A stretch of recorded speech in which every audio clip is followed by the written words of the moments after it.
welcome this afternoon. We're here with Tony Pomerleau, who is an upstanding citizen of Burlington and also of Vermont, and we're going to spend a little time speaking with him about where he came from and a little bit about the history of Burlington and how he built his business. So thank you so much for being with us today, Tony. Well, thank you. I heard in the office that people call you Mr. P. Yeah, everybody calls me Mr. P. Yeah. And we're in the Follett House, which is a beautiful, beautiful building. Right. And how long has Pomerleau been in this building? About 20 years. You know, a lot of people tried that, and of course, I had 3, 4 different successful people, but, you know, I made up my mind when I took it over, if you're going to go in, you got to do it right. You open the ceiling and the beams are bad, you get it. So we spent about $1.2 million here, fixing it up. It's gorgeous. Which is a nice building for the future. So tell me about your mom and your dad. Well, my dad born outside of Quebec City, and I was born just outside of Sherwood, a small town by the name of Marbleton, and I was only 6 months old when I came to Vermont. My father was a farmer, and in Barton, and we were there for 10 years, I think, and then we moved to Newport. So Newport's sort of my hometown. And why did he make the move from Canada to Vermont? Well, I think, you know, he saw the opportunities and much better than where he was at the time, and I'm glad he did. Now, Newport, as you said, is your hometown. Yeah, really. yeah, I grew up in Newport, yeah. And it's a beautiful city. Oh, it's a nice town, you know. In fact, we're trying to promote something now because, you know, that's the most beautiful lake in the world, Lake Memphremagog. And unfortunately, nobody taken advantage of that. And when I was a kid, there was 3 big motels, there was a boat on the lake and everything else. And it was sort of the Queen City of Orleans County. Well, it just let it go, and which is, the downtown is rather pathetic right now. So I have a very successful shopping center just outside in downtown. So we're trying to build, the economy has changed a little bit, a convention center. And because, you know, the railroad's gone by and so forth, so on. And a convention center is a lot more important than, they say, a motel around, because a motel, you check in today and gone tomorrow. Convention center, they stay 3, 4 days. And so we had it going pretty well, but the economy has changed that, because I'm not going to have any part of the motel, of the hotel. It's just I happen to own the land, a good piece of land downtown. So is the project still underway, or what? Oh yeah, well, it's people with JP, they tell me it's on the way. It's going to be delayed, you know, because the economy, and I can understand that. And are you thinking that people would come from Canada or other parts of Vermont? Oh, well, they come from, you know, it'd be tied in with JP, the same people. So the Newport was a summer place on the lake. JP could be a winter place. At the same time, they're only 20 miles apart, which, you know, the one would complement the other. Now, when you were, tell us a little bit about being a child, a young man in Newport, and what your life was like. Well, I was always sort of a prune. I went to work with J.J. Newberry when I was 12 years old. I was window trimmer, and I was stock boy. I guess I started trimming windows, and I trimmed windows from the time I was 12 years old till 17 years old. I used to work Monday through Friday, and Saturday I used to be a stock boy. I used to get $10 a week. Well, that wasn't bad, because the managers made only $25, and the girls made $8. So I sort of had it made compared to the other kids, and I always had something going, and wheeling and dealing, and I had 3, 4 kids working for me all the time, and but when I came out of St. Charles Seminary, I wanted to go ahead, and I joined the chain store at $12 a week. I then was transferred out of town for $15 a week. I was paying room, board, and washing $10. I had $5 left, but I was working, peak of depression, and so I then I was promoted to manager within 6 months or 9 months, and then I became a troubleshooter for the company, and I was in Newport. My father was ill. I asked to back transfer to Newport, and then when my father died, then they brought me to Burlington. I came to Burlington, and I fell in love with Burlington, and I called the company and I said, don't transfer anymore. I found the town I like, and of course then I got a telegram to report to Schenectady or somewhere else, and I said, no, I'm not leaving. And so here I am.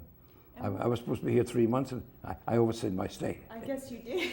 And how old were you by the time you came to Burlington? 24, I guess, 24, 25, 23. Can you say something about you're an entrepreneur, and it sounds like from when you were young, you were an entrepreneur. Oh, yeah. And what's the difference between people, that some people are entrepreneurial and others aren't? Well, it's funny because even my brother worked for me. He was 10 years older than I, but he was never like me. And I had 3, 4 kids working for me. I'd wash cars, 7 nice cars. I'd cut the lawn. I'd come to a woman say, how much you going to charge me? I'd say 50 cents. Then I'd get another guy. I'd get the kid, give him 25 cents, and I'd make 25 cents. and I had a bunch, and they knew exactly what I was doing, but they would tickle at this because they didn't have the guts to do it on their own, So I always had something going like that. But you can't make money by working yourself. You got to have other people making money for you. A little bit here, a little bit there, a little bit there. So when you came to Burlington, what was the company you were working for? Endicott Johnson Shoe Company. Shoe company. Yeah. I was here about 1 year with them. And then. Well, then I wanted to go in myself, so I went to the bank, Chittenden Bank, in 1942, 43, and I had no money, and I get a lot of fun, but so I had a chance to buy a little grocery store up on the corner of North Fisk Avenue and North Street, and I borrowed $3,000 from Chittenden Bank. 4 years later, I had 4 small stores. How'd you make that happen? Well, I had experience at display, and all the stores that I would take over, first of all, people would use a 25-watt bulb. I'd put a 250. I'd paint it white and blue, and they'd turn around and they couldn't believe the remodeling I didn't do much. I cleaned it up, and I put stocks, and I made my store sort of a showroom. And then people thought that was very different? Well, yeah, because the store was a couple of them had gone bankrupt. And I took it over, and I would have a shelf, and I had experience. I was born and brought up in the chain stores, so I knew how to display things, and so I put mass display, and I would double, triple the business immediately. Your profits, you mean? No, the business-wise, yeah. And of course, profit went accordingly. Then I sold the 4 stores, and because I could see what was coming with the larger store, and I went into the wholesale business, and I was in the wholesale business for about 4 or 5 years, and then I sold that, and I went into what I really wanted to was real estate development and commercial development, and. To start off with, I selling houses. I put bread and butter in the house. At the same time, I did something then that nobody ever done, and nobody ever listened to. I took house and trade, because if you buy a house, you got to sell your house. Then I would guarantee the house so much. And I used to have a lot of houses, and I sold a tremendous amount of houses. Then I went. In the meanwhile, I was building up the commercial end of it. I had. Even then, I had a lot of property or leasing in Brattleboro, Bennington, Newport, particularly, and Barrie and Montpelier. So it's and like I have many shop. I have 25 small shopping centers, but they're very successful. So this was all happening after the Second World War. Did the GI Bill and the resources that were brought for these returning soldiers help you in the housing market? Yeah, I would say so. Because then like that, and I think with the bank I was helping them a lot of time I put my commission up for a down payment, for an example, and hoping I'd get it back. And most of the time I did. Yeah. And so were you doing the residential development before the business development, was that mostly in Burlington or was that all over? No, strictly Burlington, Strictly Burlington. in the Burlington area. You know, Jericho or Winooski or North Avenue, but but that wasn't a large part. But all I developed some very nice development, and but not too many at a time, one or two at a time. So they didn't sell. I waited to build the others.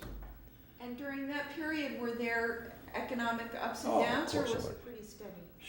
Always, there's always up and down, and it seems like I was able to see it come, and I kind of prepared for it because, like for example, now we have an extremely successful year this year because all our centers are filled up, or they're going to be filled up. We get very few vacancies. And why do you think that is, given it's such a tough time?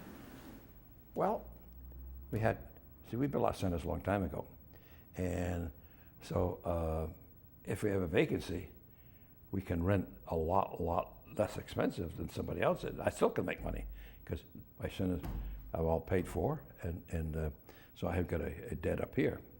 So, exactly. And then tell us about how you got the idea to develop these shopping centers.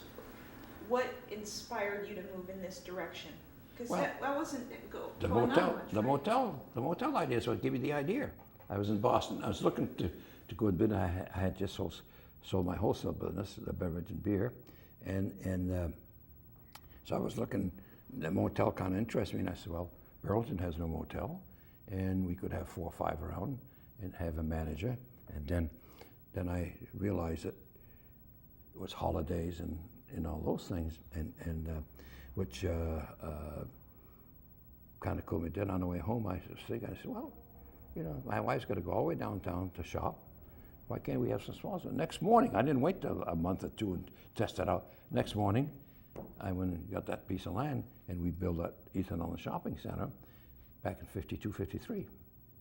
And the shopping centers really didn't come into the picture till the 60s.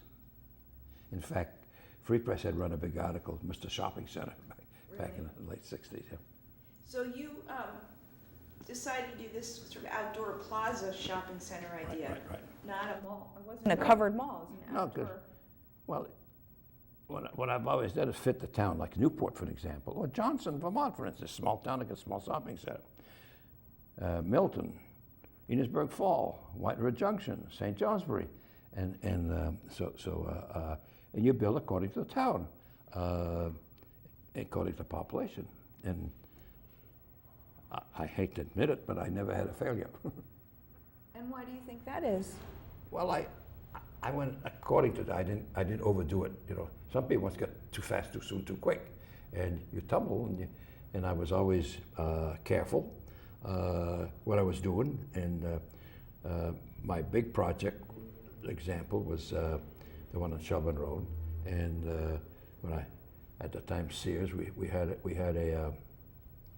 I remember we had a meeting down the old board, and McClure was there, and I was explaining that what was going to happen downtown, and that Grants was going to move out, Montgomery was going to move out, Woolworths was going to stay there because I knew what they were doing in another town, and because I belonged to the International Shopping Center, and Kresge's was going to move out and rebuild, and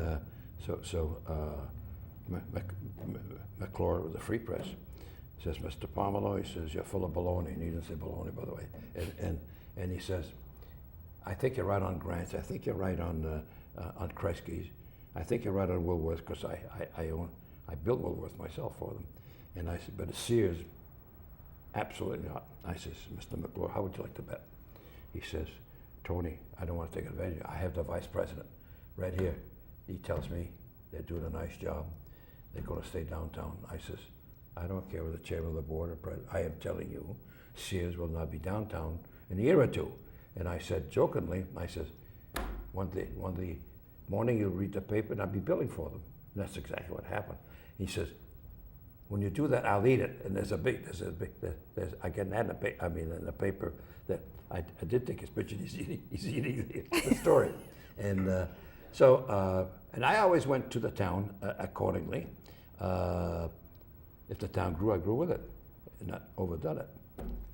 So that's why I've been. Maybe I'm not too smart. I didn't go in too deep, too fast, too soon. Well, it sounds like the approach worked, and Yeah, right, very much so. Yeah, and I advise that to anybody. I said, first of all, you saw the Free Press the other day. I said, in the front cover, I said, you never go by taking a profit. And don't try to, that's why, you never buy stock when they're way up there, you buy stock when they're down.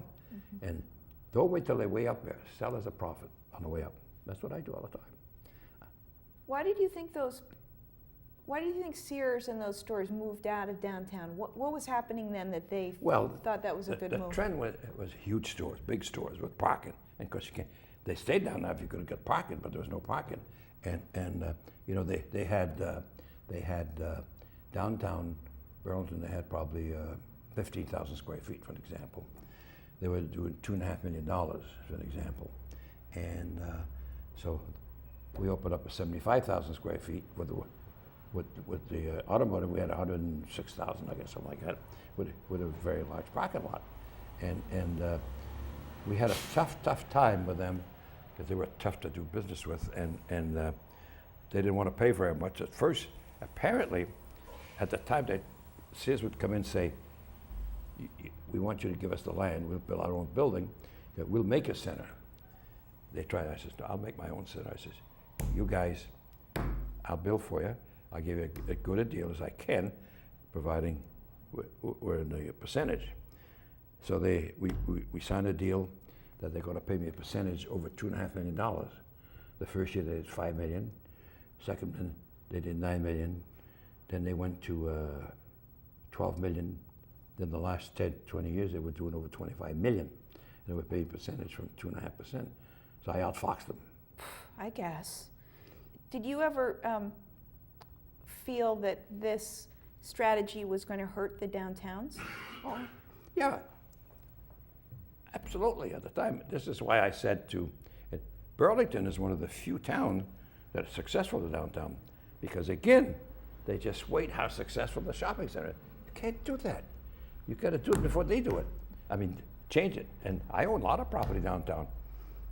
Very successful.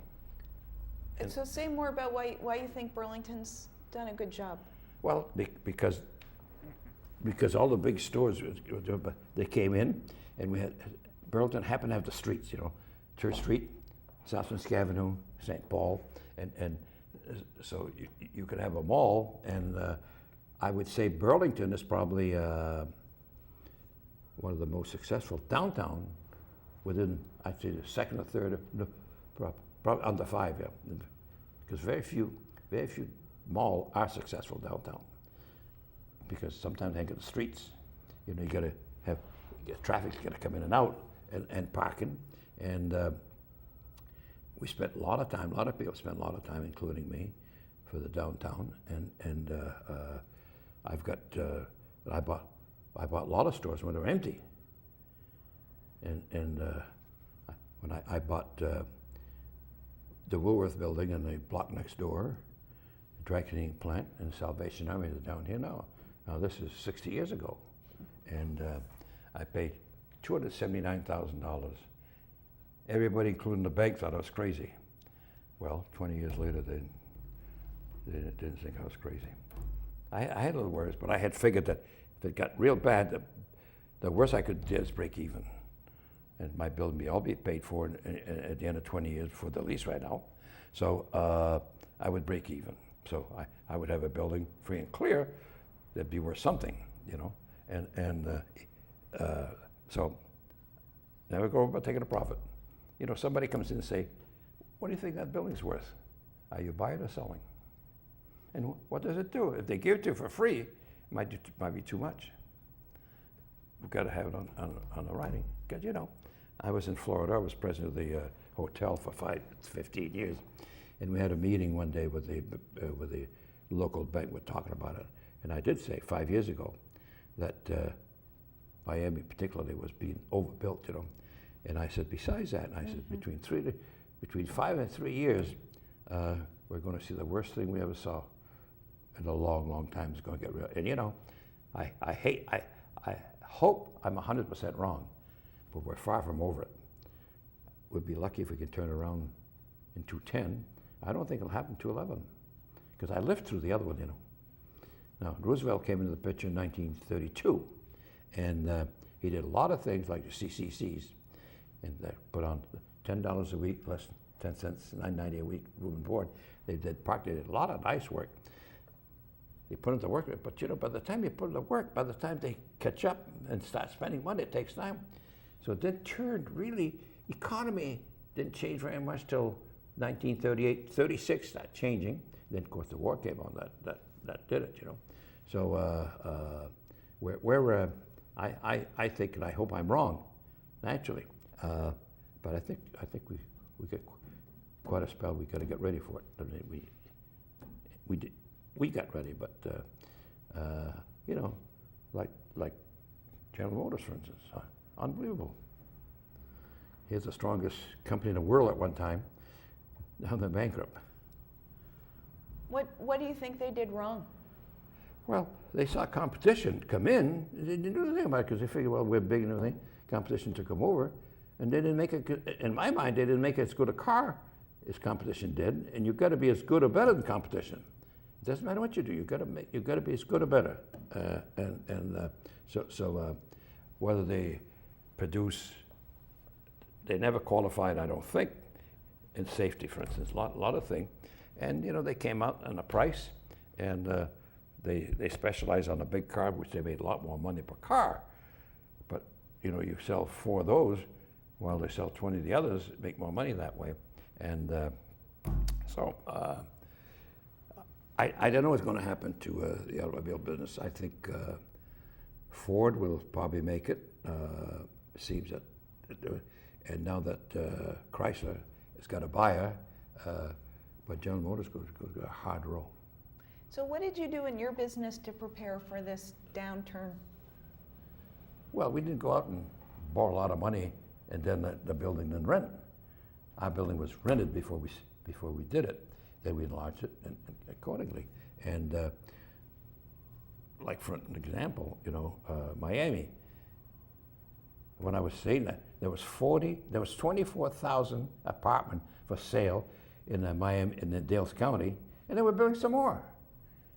And everybody had an idea, you know, it was slowing up. The bank was slowing up, toughening their mortgages, and so what we done, you know, we just backed up completely. We improved what we had, remodeled it, and so our centers, all our centers, are very successful, and we built them quite a while ago, and of course most of them are paid for, and so we didn't start building a new one when things coming in, unless we had a bona fide lease, you know. So you have property in Florida too? I did have, yeah. Yeah. Yeah. And now, None. do you? So you're Vermont. Well, Vermont I'm the second largest stockholder in Seaview Hotel. This when Bob Dole was there, and the old President Bush, and Howard Baker, and Tip O'Neill, and Bob Dole, and I was the president of the hotel. And we had a nice hotel, nice little hotel. I was there 15 years. I remodeled completely, and we were doing very well. And hotel business is tough right now. Yeah. Everywhere. Everywhere. What do you think about the stimulus approach, what the government is doing to get the economy going? Do you think it's a good approach or not? Well, I think, you know, Roosevelt did a similar deal than he did when he put the work. That's providing what each one's going to apply it to. I was amazed that they put out that amount of money to AIG, for instance, and no restriction. Then they turned around and get $4 billion in bonuses, and they're the guy that brought the business down. Right. So, but that, you know, it's so hard. I think Obama's trying very hard. He's a smart guy, and but he's got a tough road. Do you think that strategy will work? Well, time will tell. I think we had no choice to do something, and I'm sure that we'll find this year, next year, there's a lot of things that had worked, but we probably can do it a little different way and so forth. So, because you had, like for instance, the elevator would have gone right out, and there was no choice at the time, and because all the parts and tires and everything else, it probably laid off 1 million people. I have no idea, but a whole bunch, because and almost every day you read the paper, there's some small factories that employs 50 people, like St. Johnsbury, for instance. They're 45 people, they let off 20. That's a big percentage for a small town, that town. Yeah. So it isn't, it's just like somebody has 1,000 laid off only 100, that's only 10%. But they're 45%, 50%. So it's all of these things, and that's had happened in a lot of small towns, like Newport, for example. I knew there was one, they employed 190, they said to me, and they laid off 100, and the other 90 are working three hours a day, and so you can't, the business is not there, Construction has stopped almost to a standstill. Now we have in Shelburne Road, where we're wheeling and dealing now with a pretty large project, because we had a large store where the furniture store was, and we got 2 stores, 2 good tenants going to come in. We got to remodel it, spend a lot of money, but we get a good lease. So the Northeast Kingdom is an area close to your heart, but it's always economically, not always, but in recent history, economically been tough. A long time, since the railroad. The railroad made those towns, and after the railroad, then of course the other thing that I don't think anybody agrees with me, or the farmers. You go back in the early 1900s, Vermont was 98% farm. Even the deers couldn't live here because there's no more forest, and all the small town were all supported by like say Allen Pond, Vermont, for example. Somebody was saying there was 102 farms around it. Well, transportation was, so they shopped there at Newport, and all the small town. Newport was a big city compared to the Orleans and Barton. They'd all come to Newport to shop it, and wouldn't come to Burlington. Burlington was a long trip, and I think they mentioned the railroad. I think the railroad that's what started the town, but the farmers were the big thing, because they had family, they had large families, and they had, and it was all horses, and cut hay themselves and everything else, but farms all over the place. I know we had one of them, and you could go all over the place. Even when I went hunting in Ripton, it's all farms in that mountain. I don't know how they did, but there was farms, so they had to buy it. And I think that's the thing that hurts, particularly the Northeast, which is a depressed area, of course, because all the farms are gone. There's none. And so when you look ahead and you think about different kinds of economic development strategies, what do you think would be helpful moving forward? What should policymakers be thinking about as they divert resources to the kingdom? You mean here or Newport? Newport, in the Northeast Kingdom. Well, Newport, the only thing in my mind today would be convention center. Would tie in with vacation, and the convention center would come up, because don't forget, they have, I say within 300,000 people, within 60, 100 miles area from Newport, Canadians. They got more population than I think we have, but there's nothing to come to. Mm-hmm. But if they give them something, they would come in, because it's got a beautiful lake, and JP, of course, now has a top skiing area, and they would work together. And I can see that now. I don't think we can get factories up there, because it's a one-way deal. It's far away, and I would say that probably costs more money to build a Newport than Burlington, because all our material comes from here, but Newport is trying right now, and the other things that just because the horse is gone, you just don't close the door and forget. You got to get another horse. That's good or better.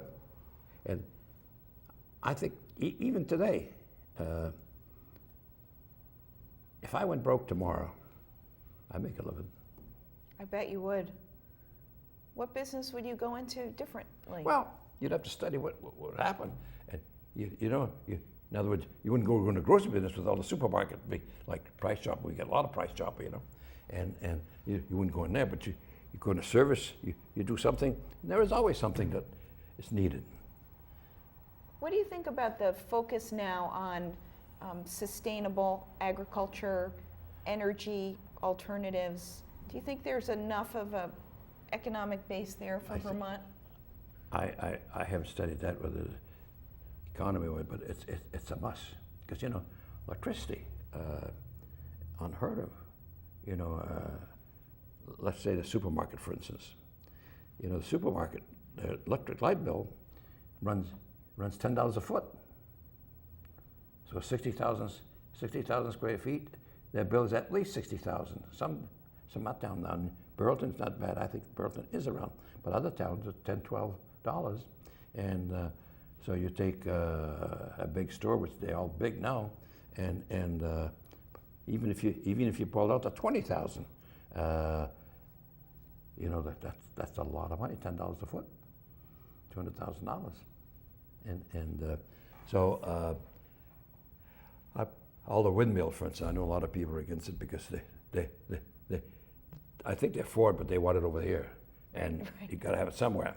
And you go to Holland, they've had it for 100 years, and so these are things we got to change things.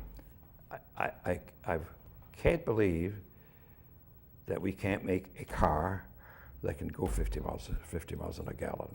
We go to the moon. We meet a substation 50 miles up in the air with Russia, transport it and everything else. We can't make a car that goes 50 miles or 100 miles a gallon. That would be because the gas is so high, and everybody's, when it comes to drilling, everybody's against it. Like Alaska, for instance, they got more oil than the Arab has, but they've never been able to go further than what they are now. And these are things that are offshore drilling. I know everybody has, they don't want it here. They like having somebody's out of it, but it's got to be somewhere. So somebody's going to see the windmill somewhere, so I think whatever we got to do in the future, we've got to bring the cost out. Can't go up like that, because listen to this carefully. Back in 1932, you could buy a quart of milk, 2 breads, a pound of butter, and a pound of hamburger for 48 cents. So for $2, you could, the person wants to work, there's work out there. You can't be fussy what you take. And I wasn't, I'd take anything. I'd buy flashlight and bicycles and cut lawn and wash cars and everything else. So anyway, but of course, back in the Big Depression, there was no credit, no card, so people didn't owe a lot of money. And nobody lived up here. Everybody lived up here. Now everybody's up here and higher than that. So this is why that it might take a little longer here because to come out, but we can make it, no question about it. And I guess what's really nice about 91 years old, if you're discussing and you don't like things, you don't remember. If you like it, you remember. So it's and I never say, wait a minute, you can't do this. Of course you can. It might take time, take a little longer, but there's no such a thing. Naturally, you don't go after something you can't make it, but if you're determined, you can make it. And this country's been like it. Take a guy like me, for instance, so I wasn't very smart. I learned how to make money. Well, you also have been very generous with Well, your the reason that money. I've been very, very fortunate in this country and in this town, and I've done a lot for Newport. I'm planning some more, the schools and everything else, and police station. I just gave a large amount of money to St. Mike's. They're going to name that new building the alumni after me, my wife and I. And you know, I've been very fortunate. I think a lot of people, I don't know why people are very successful, don't do more of that because, and you know, this is my 30th year that I give the other privileged children. I have done the Vermont National Guard now. Last Christmas we got 2,200 we gave meal and present and everything else, you know. And I received, I think, a very, very, very nice award because every year the military people writes to who did the military. And one sergeant here wrote about me, what I'd done for the vet. And I was, as far as they know, there's only 3 in the United States civilians that ever got this. Yeah, and so it's a nice recognition. Then when I was a kid, you know, I was in a very bad accident. I was in cast iron for about 4 years. Really? And the doctor said to my folks that I might reach 10, but I would never reach 12. They're all dead, and I'm still here. Wow. Yeah. So if you believe in miracle, I had one. Now the police station and the police in Burlington have always been close to your heart. When did you start on the police commission in Burlington? I think I started '69. And were you the whole way through, or you had a little break in there? You were just pretty much. No, I just 1 year I had break. Then they wanted me. Then even after this time, I said, because you know we had. I thought the police station at the time was the most pathetic. They had cars, broken down cars in uniform. One guy saw on the street had a big horse bin that you have on the horses, you know, holding it down. And I came on as chairman of the board, and I shook the rake. I did a lot of things that nobody else dared to do it. And the mayor would raise hell with me, but I'd beat him because I thought I had the votes. I had the votes on the board, and you know, I was there. And we had only 54 police, sworn-in police. I think we had 2 or 3 laymen. When I left, we had a 92 sworn-in officer, and I think we had 25 laymen. And then I put on the bicycles, so we did very well. And then. And the pay. When I came on, he was a poor chief minister, 33 years. He was making $12,000 a year, and I realized we're talking about 69. But you know, I made more money than that when I came here, and the change store. And so I raised him to 15, and I didn't have a right to do that. Well, I rocked the boat with City Hall, and but they didn't dare to challenge me because. The guy's going to retire, but with 33 years, he's making $12,000. He'd rather have $6,000 a year. So I pushed him at 15. Then we got it through. And before another 6 months, I pushed him to 18. That he retired at 9 at least, you know. And so then now the policeman was making $54 a week at the time. In uniform, we got the first year I put on the ballot, I had 8 cents for the police station. We bought 8 cars, and they had old cars and everything else. And then I arranged. That is here's South Burlington to give you an idea. They're talking about $21 million for the police station. You know what that cost Burlington? $2,500. I paid for all of it. I said I'll pay for everything over $2,500. And it's a beautiful place with parking. It's all on the floor and everything else, you know. It's a beautiful facility. Oh, yeah. The new Burlington facility. It's 100% in the middle of town. You didn't realize it. Right. It's right in the middle of town. And then I know at that time they were trying to build a station at the time down here on Main Street in South Windsor Avenue. It's been terrible for the traffic, you know. There they can get in, get out. Parking's easy to get to and everything else. So it was perfect for them. Well, and I remember the voters voted down the first plan to expand this one, right? There wasn't a lot of support to do good by the police. They turned it down, or they turned one. There were $5 or $6 million, and I said to him, I said, well, location is wrong. I wasn't on the board anymore. I said, location is wrong, but I said, I'll find you a place you won't have to spend over $2.5 million,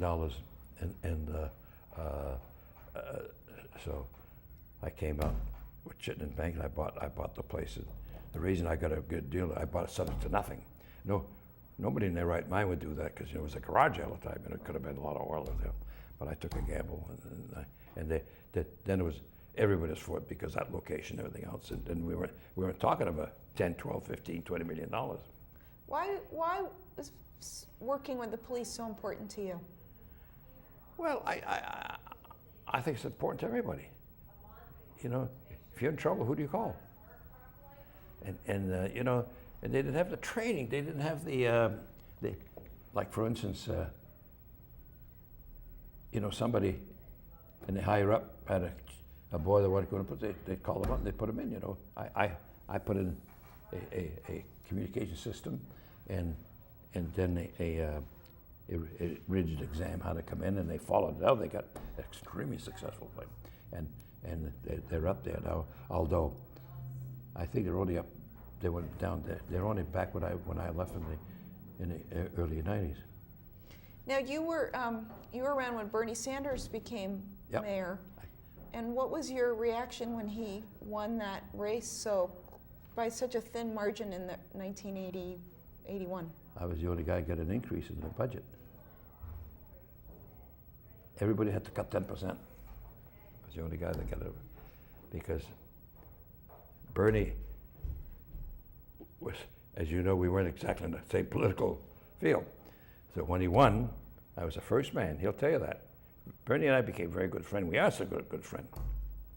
And I was the first one to call on him outside. And I says, Bernie, I says, you know, this is my town as well. You're the mayor. You won. I didn't vote for you, but you won. I'm on your side. We got to make this town. I says, you know, if I think it's good for the town, I'll back you up. He says, you will? You're kidding. And I says, no, I won't. So within 3-4 months, he called me and he says, you know, what do I know about business? He says, you know, they had a trash burning plant on, and he says, would you take over? I says, under one condition. You want me to tell you what you want to hear, or will you do what I tell you? He said, I promise you. If you take that and you advise me to do it, I'll do it. If you tell me not to do it, I'll vote against it. So I says, let me select my own people. So I select 2 other people who were very qualified, and it had been a disaster. It had broke this town. We went to Canada, a couple of places where they had that, and none of them proved successfully. There was one in New Jersey, was a disaster, and then like give you an example. I went deep studying them. Like for instance, they needed 125 tons per day to break even. Burlington had only 84 tons back those days. So either we had to get Winooski or Essex, either buy that stuff or bring it to us, and that has not happened in other towns. See? So it had been a disaster. Then you know we had there'd been a big smoking thing because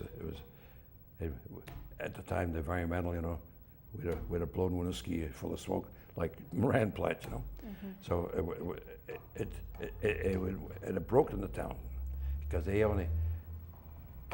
oil was selling at the time $12 a barrel. We only could break even at $84 a barrel. Mm. It was impossible. Mm-hmm. And then Moran had not been built yet. Yes, yeah, it had been built. It had been built? Yeah. And so, do you think that was a good investment that the city made? No, of course not. No? No. Because? Well, I think it was a good investment, but not at that location. Okay. Here's a prime location on the lake. You don't put a damn plant on the lake. You could be anywhere. It's just like, why would you have a farm on the lakeside? You know, the farms could be anywhere, and a high-priced land, and so it's a you know, all the oil company had their tanks there for many years, and you know, and that when the lumber people, because up to 1929, this was one of the largest lumber port in the world, in the United States particularly, because they come from Canada. Because raw log, I think was believed. I think I'm correct. There was no duty. So that's why they bring all the log up here. And there was 4, 5, 6 mil there, cutting the log into the woods and so forth. And then they ship it down by barges. It was a lot of barges when they build all the locks at the Champlain, you know. And I'm amazed because I go through that every year. Every year I go through it, I'm fascinated because, you know, Hudson is 0 and say we go up to 146 and back down to 94.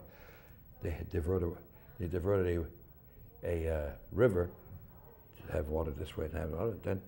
Then these guys, the bulldozers and sled and stone, to hold the water 3 miles or 6 miles, like I say, and to design that, unbelievable. Unbelievable. A lot of guts, another try. That was a gamble. Do you think that the plans for Moran plant are good ones for now, the renovation, or you think we should just have torn it down? Well, in my mind, I haven't got it. I figured the best thing in the world was tear the damn thing down and rebuild, because, you know, even my small shopping centers, it always costs more to remodel a place than tear it down and build a new one. But they're there. They can't go out of business, for an example, and we work around them. But because the electricity is different, the heat and air conditioning is different, everything's different, you know.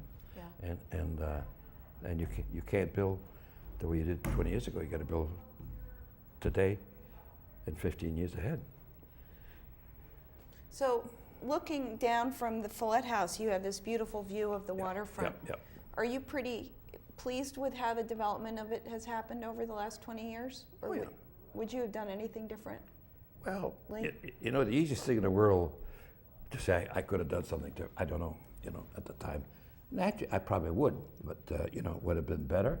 I was in control of the waterfront at one time, and I backed down because I lost control because everybody was in and wanted a hot dog stand out in the front, and then they wanted to be able to rent boat for free, and you know, if you're going to spend a fortune, you've got to charge, you know, and you do it. Now, as you know, I do a lot of charitable work and hundreds of thousands of dollars per year, but I don't go out and lose it to make it up here. Right. And then in closing, what are some of the things that have made you proudest as you look back on your, I mean, you know, you're still here, you're not dead yet, but when you look back. That's one thing. You've lived a long time. Nobody can disagree with it because they're not living anymore. No. But looking back and even in the present, what makes you the proudest about the accomplishments that you've had? Well, of course, my family, naturally.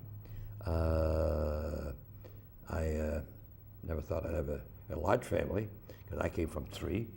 My brother had three children. My sister had 3 children. Both of my nieces, Patrick Leahy, and I had 10. And the real funny thing is, I met my wife when my sister was in the hospital. I met, and she was a nurse, and so when you decide to get married, she wrote to me, and she says, "Naturally, we're going to have children, but she says don't expect a big family. I don't like kids." So I saved that letter. I said, "Boy, Michael, I didn't like them." And you know, I have a nice family, and that is success. And the other thing, I think I'm pretty proud of the little. What I did down on the mall in Church, because I was the Woolworth block was the first one that got started, and I figured that will wake them up. And because I think there was 14 vacancies when I did that. You know, really? You had to take it, but I knew, and I wanted to do it. You know, and I bought land 30 years ahead of time sometime.